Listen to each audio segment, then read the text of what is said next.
way in to see a petroglyph panel. It's not as big as some of the ones that we've been to. It's actually fairly small, but it's pretty significant. Horses,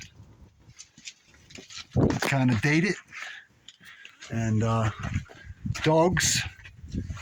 And so this is kind of like the Utes, which is what Utah is named after anyway. The Paiutes were down around Death Valley, and the Utes were thick up here. So yep, this is the petroglyph panel. It's not huge, but it's different. Because these are the horses. Yeah, and check out the dogs. Uh-huh. Mm-hmm. Like right down there. Maybe, That's really neat. Maybe even that one too. And I think we should call them guys from Ancient Aliens, because this guy's got two heads. And he is definitely, maybe that's, never mind, let's keep it real.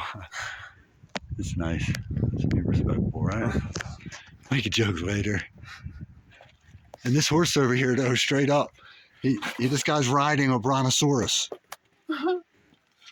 Yeah, it's more like he's riding a giraffe. Giraffe, yeah.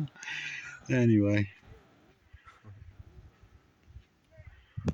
All right, guys, what do you think? This is pretty neat. Yeah. Beautiful back up in here. Bye, Bighorn sheep. All right. See you later.